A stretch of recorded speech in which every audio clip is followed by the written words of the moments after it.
Merhaba arkadaşlar, kanalıma tekrar hoş geldiniz. Bu videomuzda sizlerle erkek bebek çalışması yapacağız.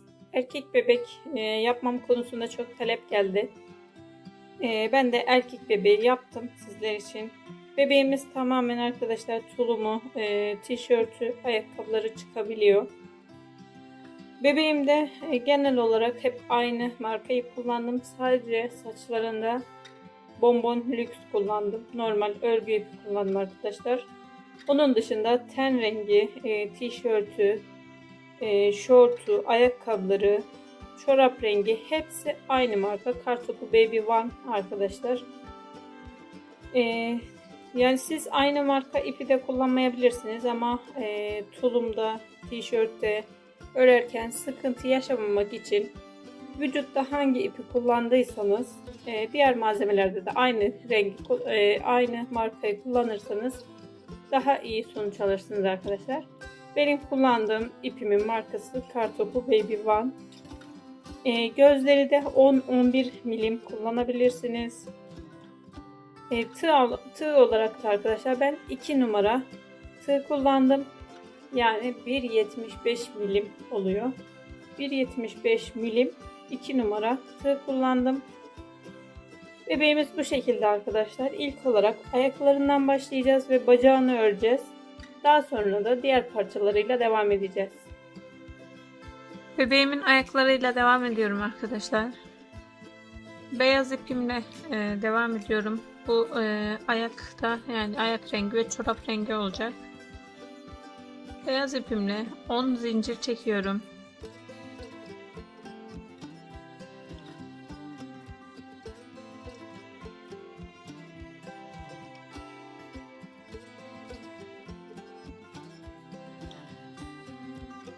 On zincir çektim arkadaşlar. Son zincirimi atlıyorum.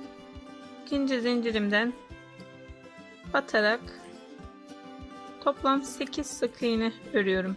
Yani ikinci zincirime battım. Devam ediyorum. Diğerine batıyorum hemen. İkinci sık iğnem. Üçüncüye batıp sık iğne yapıyorum. Dördüncüye batıp sık iğne. Bu şekilde 8 sık iğne örüyorum.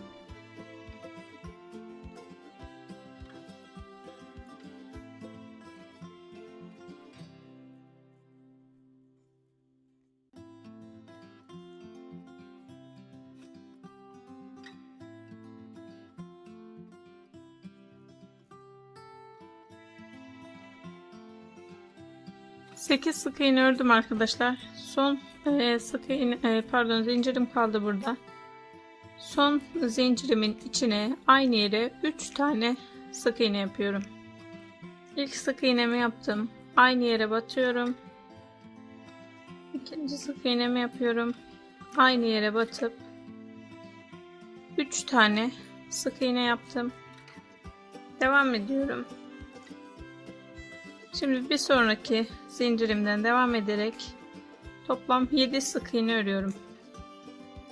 Bu şekilde her bir zincire bir kez batarak 7 sık iğne örüyorum.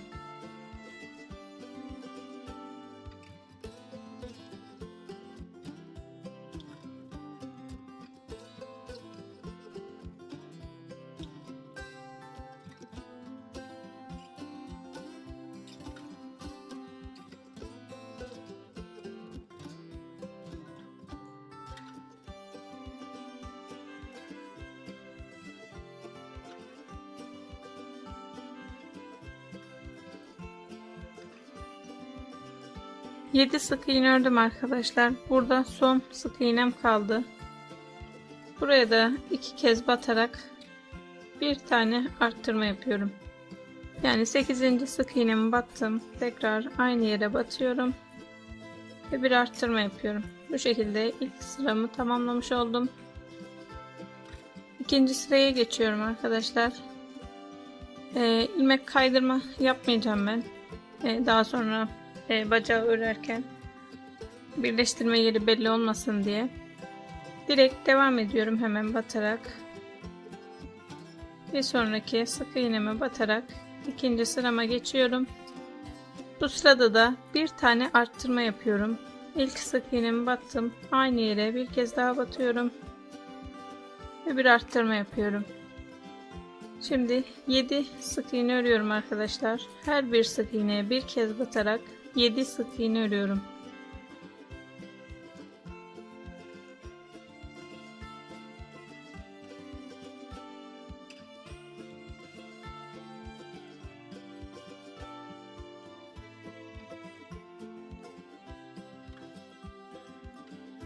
Yedi sık iğnemi ördüm. Şimdi arka arkaya 3 kez arttırma yapacağım. İlk arttırmamı yaptım.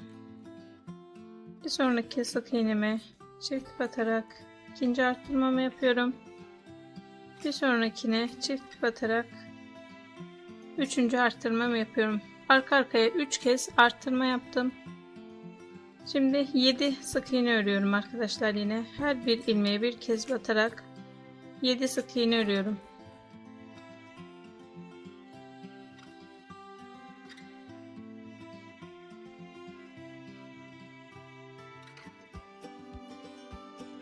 Yedi sık iğne ördüm. Şimdi 2 kez arttırma yapacağım. Hemen bir sonraki sık iğneme battım. Arttırma yaptım. Diğerine geçip aynı yere 2 kez batarak arttırmamı yaptım. Toplamda 2 kez arttırma yaptım ve sıra sonuna geldim arkadaşlar. 3. sıraya geçiyorum. Burada yine ilmek belirleyici koyarak sıranızı belirleyebilirsiniz arkadaşlar. Sırada yaptığımız işlemler sayılı olduğu için o yüzden ben koymadım ama karıştırmamak için isterseniz belirleyebilirsiniz. 3. sıradan ilk sık iğnemi yaptım. Yani bir sık iğne ördüm ve bir tane arttırma yapıyorum. Bir sonraki sık iğneme battım. Tekrar aynı yere batarak bir arttırma yaptım. Tekrar söyleyeyim arkadaşlar, karışıklık olmasın. 3. sıradan bir sık iğne ördüm ve bir arttırma yaptım. Şimdi 7 sık iğne örüyorum.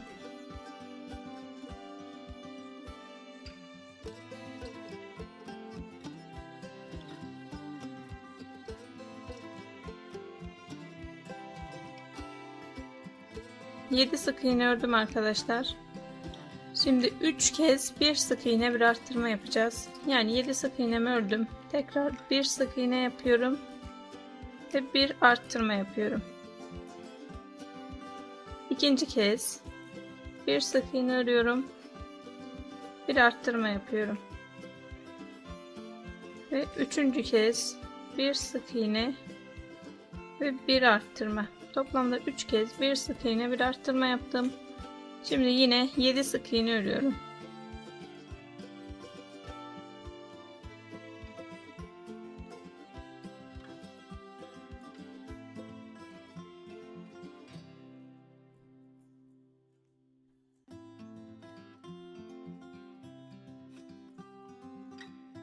Yedi sık iğnemi ördüm. Şimdi 2 kez bir sık iğne bir arttırma yapacağım. Hemen bir sık iğne daha örüyorum. Ve bir arttırma yapıyorum.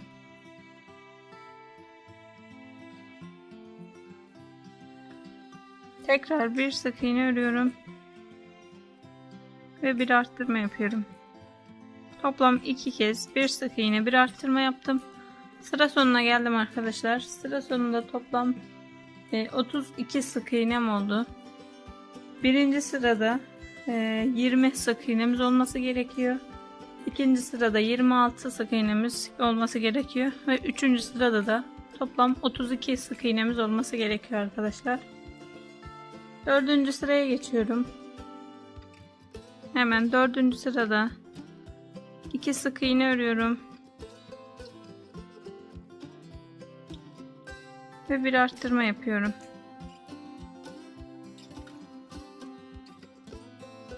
Şimdi 7 sık iğne örüyorum.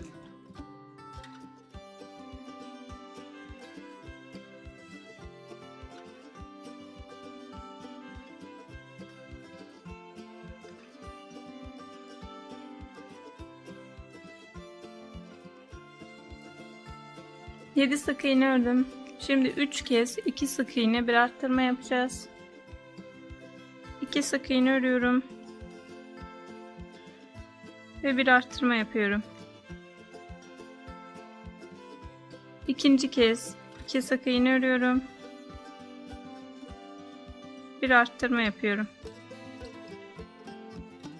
Üçüncü kez 2 sık iğne örüyorum, bir arttırma yapıyorum.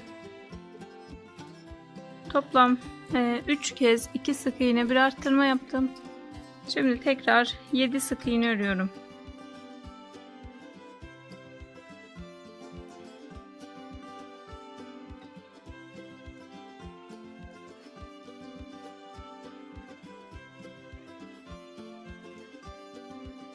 Yedi sık iğnemi ördüm. Şimdi 2 kez 2 sık iğne bir arttırma yapacağız. 2 sık iğne ördüm ve bir arttırma yapıyorum. İkinci kez 2 sık iğne örüyorum, bir arttırma yapıyorum. Toplam 2 kez 2 sık iğne bir arttırma yaptım ve sıra sonuna geldim arkadaşlar. Sıra sonunda da toplam 38 tane sık iğnem oldu. 5. sıradayım. 5, 6, 7 ve 8. sıralarda 4 sıra boyunca her ilmeğe bir ilmek öreceğiz. Hemen 5. sıradan ilk sık iğnemi ördüm. Bu sırada ilmek belirleyicimi takıyorum. Sıramı belirlemek için. Söylediğim gibi 5, 6, 7 ve 8. sıralarda 4 sıra boyunca her bir ilmeğe bir kez batarak 4 sıra 38 sık iğnemizi tekrarlıyoruz arkadaşlar.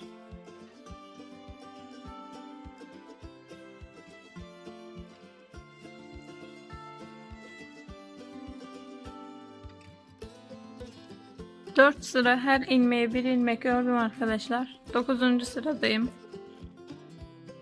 9. sırada 10 sık iğne örüyorum. Hemen ilk sık iğnemi örüp tekrar ilmek belirleyicimi takıyorum. 10 sık iğne örüyorum arkadaşlar. Yani bu ilk ördüğümle birlikte 10 sık iğne örüyorum.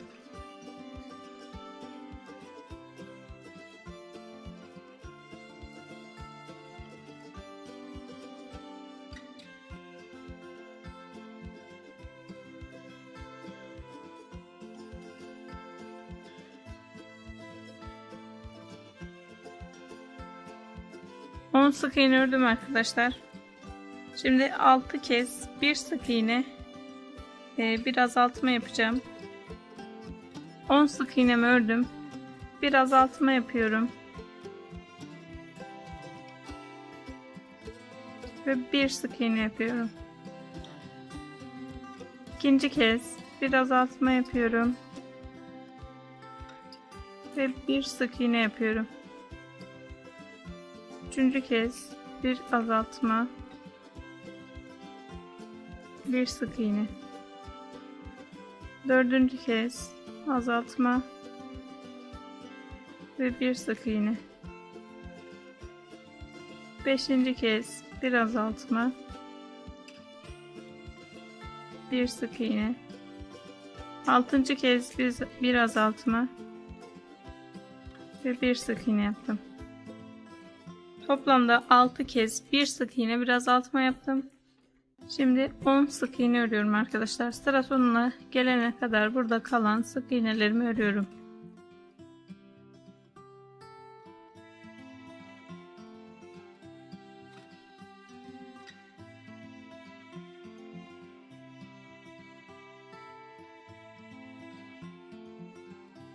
Sık iğne örüp sıra sonuna geldim arkadaşlar. Sıra sonunda da toplam 32 sık iğnem kaldı. 10. sıradayım. 10. sırada da yine başta 10 sık iğne örüyorum. 10 tek sık iğne örüyorum.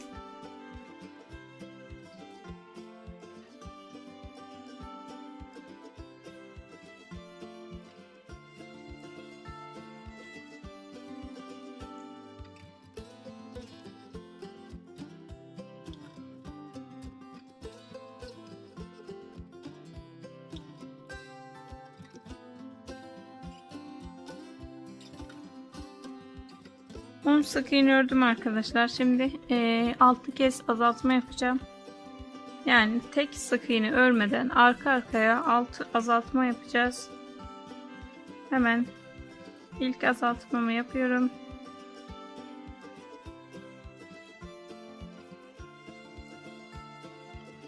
Tekrar ikinci azaltmamı yapıyorum. Azaltmayı arkadaşlar şu şekilde tek kanadını alıyorum. Diğerinin de tek kanadını alıp ikisinin içinden geçirdim ve sık iğne yapıyorum. İkinci azaltmamı yaptım. Üçüncü azaltmam.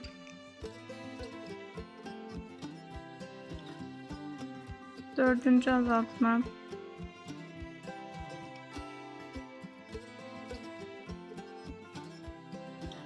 Beş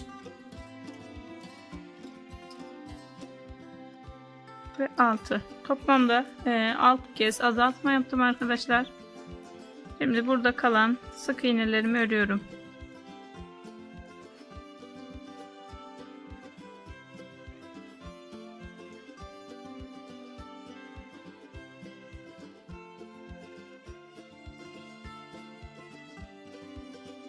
Burada kalan sık iğnelerimi ördüm arkadaşlar. Sıra sonuna geldim. Sıra sonunda da toplam 26 tane sık iğnem kaldı. 11. sıraya geçiyorum. 11. sırada da başta 8 sık iğne örüyoruz. Hemen 8 sık iğnemi örüyorum.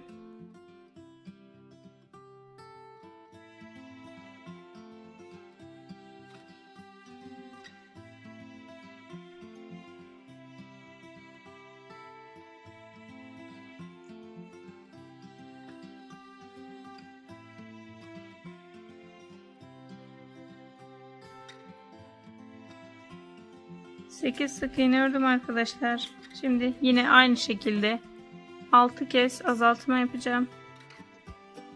Hemen ilk azaltmamı yapıyorum.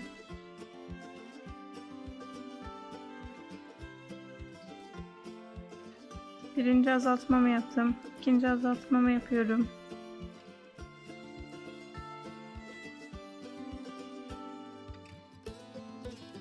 Üçüncü azaltmam.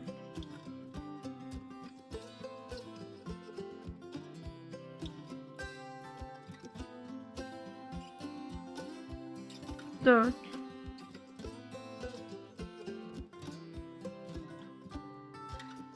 Beş. Ve 6. Toplam 6 kez azaltma yaptım. Yine burada kalan sık iğnelerimi örüyorum.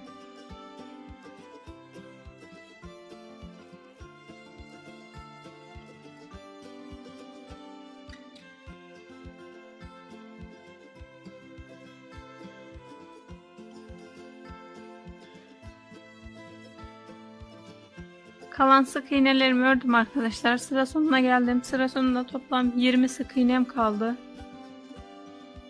12. sıradayım. Şimdi arkadaşlar 5 sıra boyunca her bir ilmeğe bir kez batarak öreceğiz. Arttırma yapmadan, arttırma ve azaltma yapmadan her bir ilmeğe bir kez batarak 5 sıra boyunca 20 sık iğnemi tekrarlıyorum. 5 sıra her ilmeğe bir ilmek olarak 20 sık iğnemi tekrarladım arkadaşlar. Şimdi bu sıramızda şu an 17. sıradayız. Bu sırada da blue öreceğiz.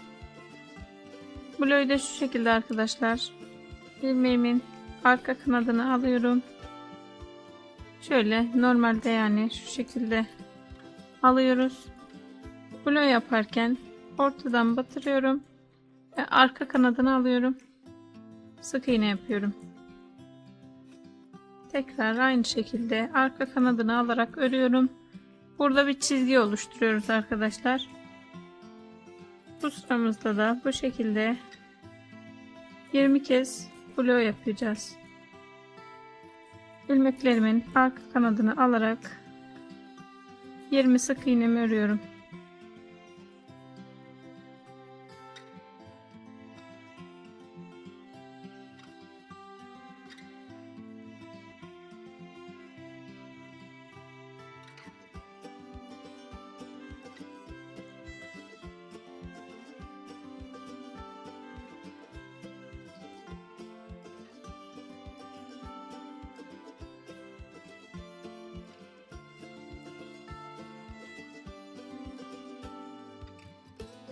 Blue olarak 20 sık iğnemi ördüm arkadaşlar.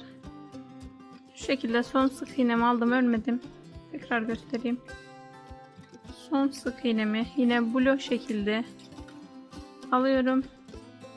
İlmeğimi çıkarıp örmüyorum. Renk değişikliği yapacağız şimdi. Ten rengine geçiyorum. İpimi ilmeklerimin arasından geçiriyorum. Ve hemen bir sonraki sık iğneye batıp sık iğne yapıyorum. Bu şekilde renk değişikliğini yaptım arkadaşlar. Şimdi iplerimi birbirine bağlıyorum.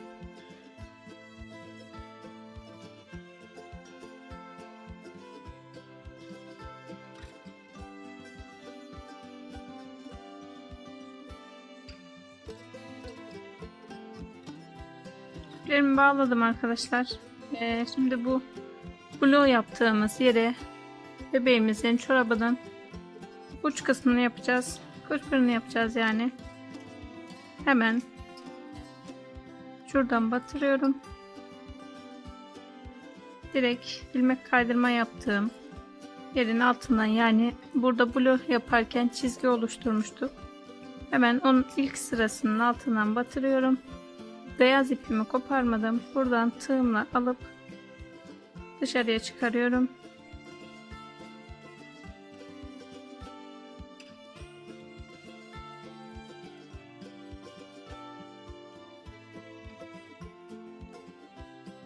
Renk değişikliği yaptım arkadaşlar. İplerimi birbirine bağladım ve koparıyorum.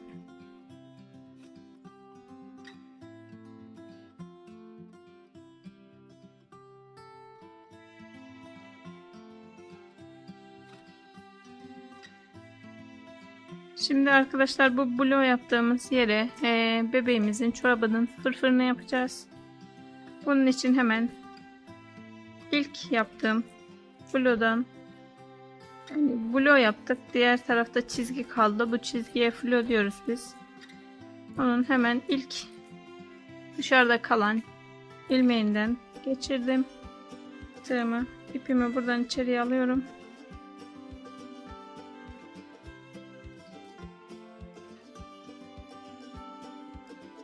Ve bir zincir çekiyorum arkadaşlar. İpimi buradan içeriye alıp bir zincir çektim. Hemen ikinci floma batıyorum ve ilmek kaydırma yapıyorum. Bir sonrakine batıyorum ve sık iğne yapıyorum. Bir sonrakine batıp ilmek kaydırma, bir sonrakine batıyorum ve sık iğne yapıyorum. Bu şekilde bir sık iğne, bir ilmek kaydırma olarak sıra sonuna kadar devam ediyorum arkadaşlar.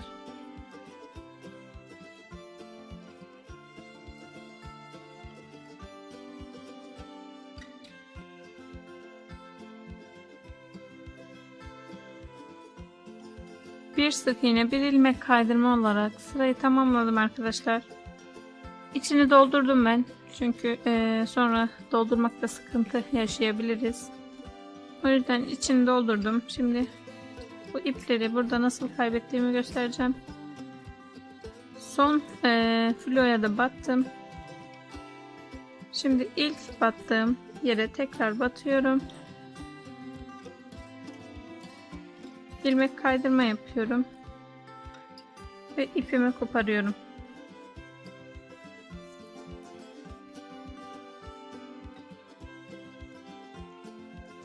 Şu şekilde ipimi içinden geçiriyorum.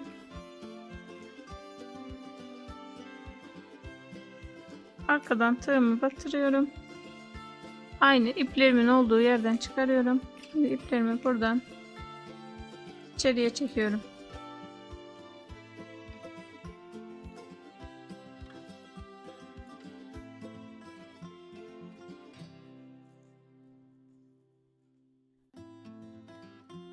Daha sonra bu iplerimi birbirine bağlıyorum.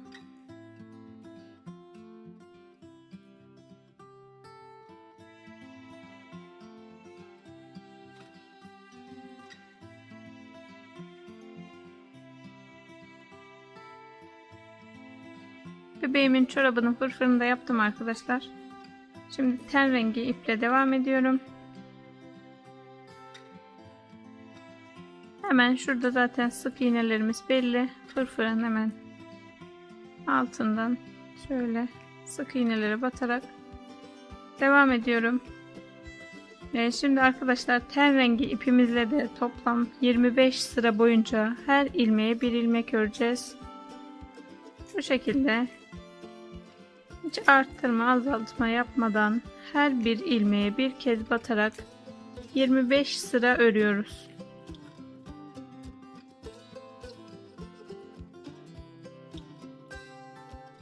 ...25 sıra her ilmeğe bir ilmek ördüm arkadaşlar. Bu şekilde ipimi de kopardım. İçini doldurdum. Bu şekilde bebeğimin ilk bacağını oluşturdum. Aynı şekilde aynı ölçülerde bir tane daha örüyoruz ve ipini koparmadan gövdeye devam ediyoruz.